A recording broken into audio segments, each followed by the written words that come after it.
to all my dear children, dear students. Today we are doing Dust of Snow, written by Robert Frost, and in this poem we will learn about the central idea, and it is just a summary of this poem, as I have already taught you this.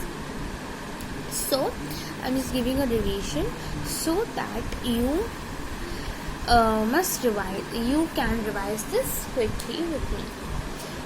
Basically, if you want revision, you can easily see my previous videos, but I thought to make this revision session in which I will summarize this chapter and can give you some small questions.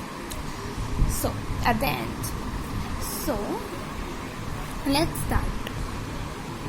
So as we have seen in this video, in this there are three poetic devices, that is rhyme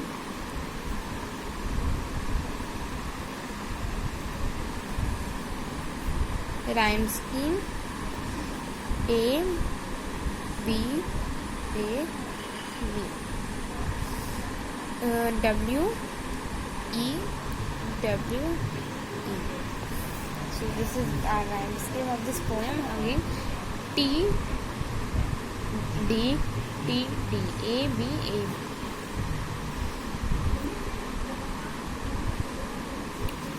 Okay, so it is written by Robert Frost, and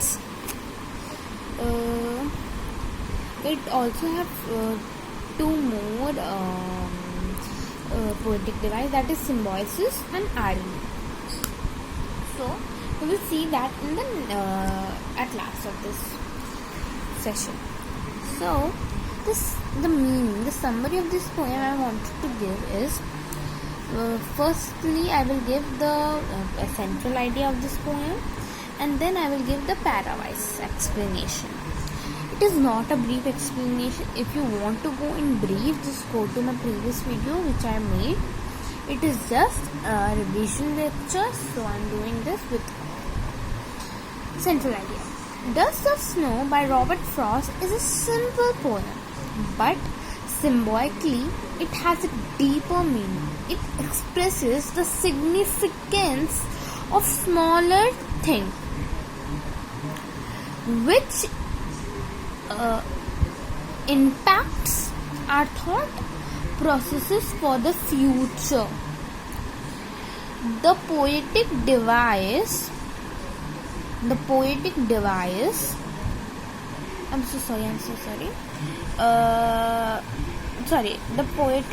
used in this poem is rhyme scheme, symbiosis and irony. The poet is, in this poem we will learn this poem goes like this. The poet is standing under a hemlock tree, and the weather is snowing. Soon a crow sitting on that tree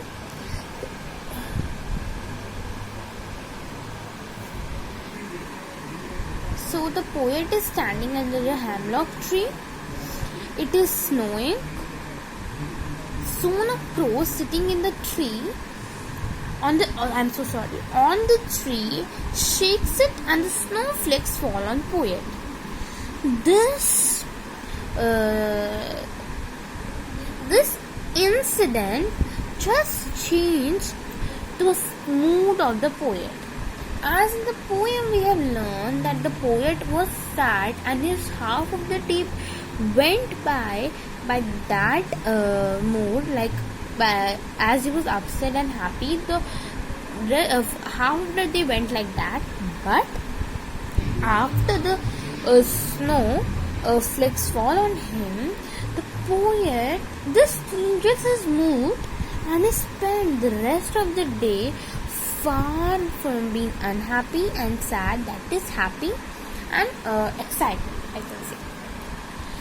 So I think you all got this point, and now let me tell you the parawise meaning. The way a crow shook down on me the dust of snow from a hemlock tree. The poet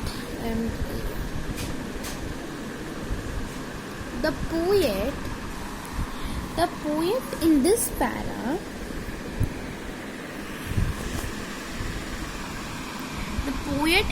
this para says that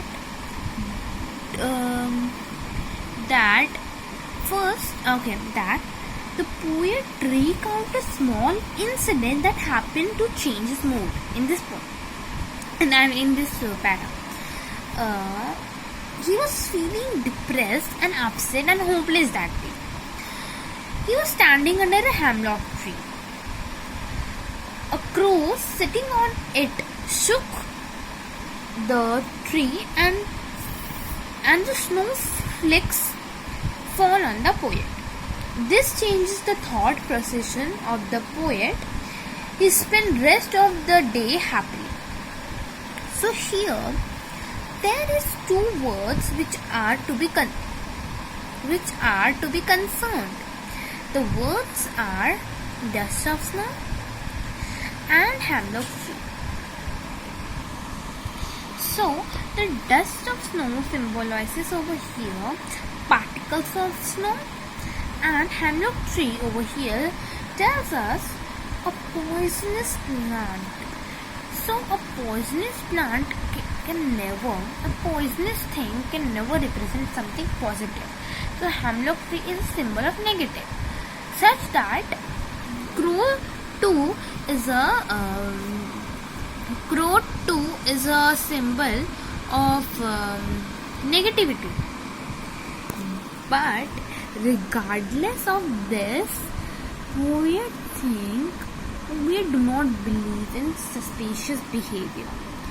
Regardless of this, he thinks that crow shook the snowflakes on poet and this changed his day. So, this is the meaning of this para, that how the mood, what was the situation, and how the mood of the poet got changed. Now, this para is very important in this para. Example. I am telling you example. This para is really is important, but not as important as this, because this is just giving me a situation, just telling me about the situation. But this is telling me it is telling me that how small things in nature can change the meaning, can make one happy and make one sad. So that is why this is mean. And this, compared to this, has given my heart a change of mood and saved some part of a day I had rued. Word meanings, if you want. Rude is spoiled, and I think all is similar words. Held in regret. Here it is written, held in regret. Okay, so when the snow flakes fell on the poet, his mood got changed. From the state of sadness to happiness. He felt refreshed. We can say the poet mood changed from state of sadness to happiness, from hopeless to feeling full of hopes, and from feeling and from depressed to excited.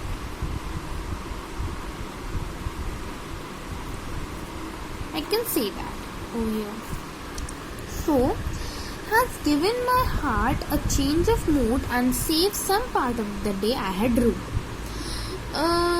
Earlier he had been ruining the day, spoiling his day.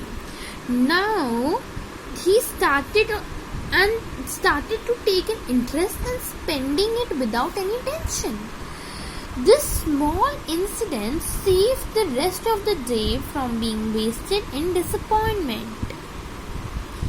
हम बोलते हैं ना, जब छोटी छोटी बातें हमारे दिल को छू जाती हैं तो कितना अच्छा लगता है. With this meaning, with the same meaning, the poet also has seen a small happiness, a dust of snow, a small particle, a small छोटा टुकड़ा बर्फ का. वो बहुत अच्छा लगा poet.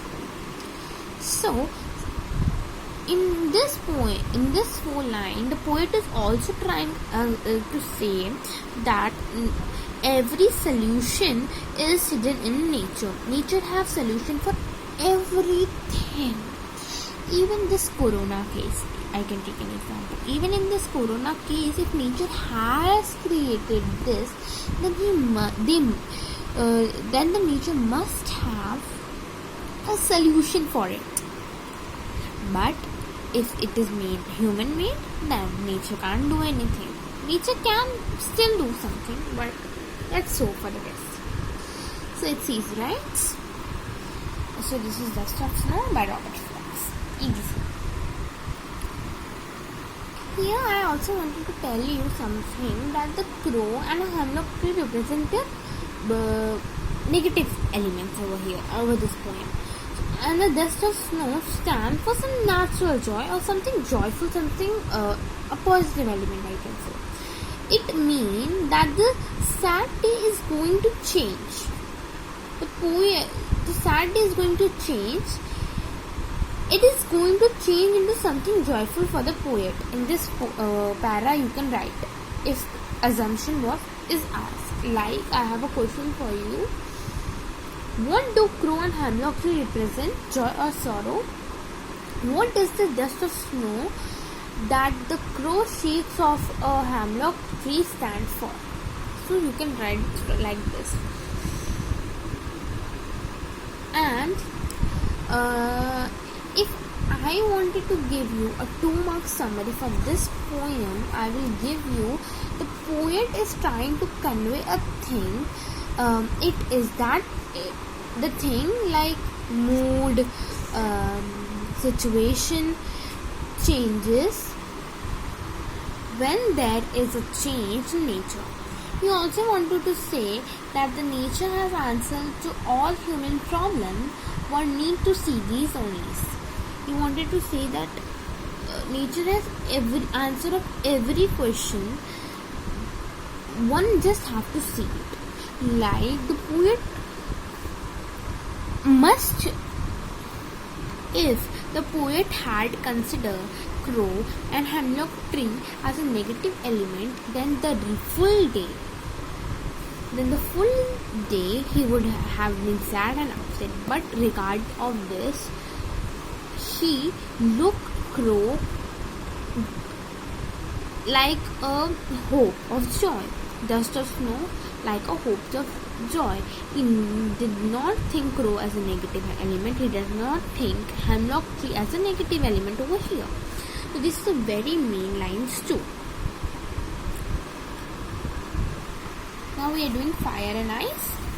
Same I have written A, B, A, B, C, B, C, B. Okay, by Robert Frost. Okay. The central idea of this poem is that love, compassion, equality, consideration and sympathy alone can help a mankind in establishing peace on the earth. Fire and ice are symbolically used. Fire symbolizes heat, that is desire, and it can bring an end to this world. Ice symbolizes coldness, hate and indifference in human relationship, and can be the cause to the end of the world too. Too much desire and too much of hatred bring an end to the world. So the poet is trying to say here that there can be two such things which can end this world, that is fire and ice. Meaning of fire over here is desire and here is hatred.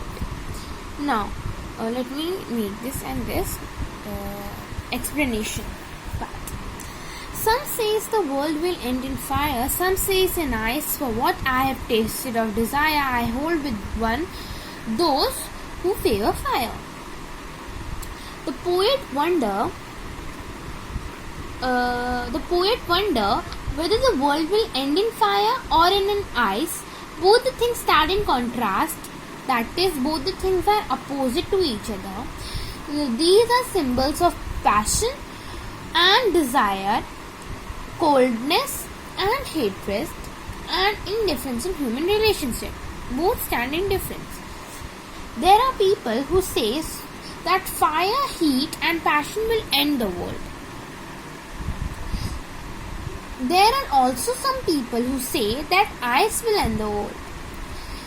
The poet, that is the poet tells that he personally is an opinion with the one who goes with fire. So I can say the poet tells that he personally is of the opinion that other things like greed, hatred, jealousy, etc. will also end the world, but I think the world will end with fire. Desire cannot and hatred cannot end this world. Second, but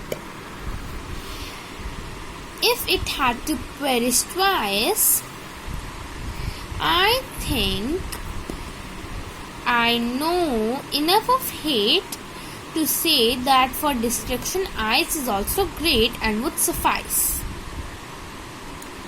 Now, he says the poet admits that fire and ice shall bring an end to the world, but hatred is not less an evil that will bring an end to the world. That hatred is less. The poet thinks that hatred is less than desire to end this whole world. The power of hatred is symbolized in the ice. It is as powerful as desire. That it is as powerful as fire. Desire consumes quickly, so hatred. Then hatred, I guess. Hatred is long lasting, get injured in people's heart. It is unlike that fire can come to end physical speaking. Like fire can bring the end of the world in physically, and hatred is inhaled in people's heart. If it cannot bring a change in world, it can bring a change in a person because it's in one's heart. But hatred, desire can destroy the physical and physical speaking, I can say. It lasts throughout the life. It can a potent weapon to blast the entire world like nuclear bomb. Thus fire, ice, hatred, desire, etc. are symbolically more powerful weapon than nuclear weapon. He do say that. This message is told by a poet in this para. This para is also very important, as you can see them. So now I wanted to ask you all that I will give you some word meaning, that is in this para: hold, that is agree, favor, think it right. I know you all know this, but these are some of the main words, and if someone don't know, just write it down.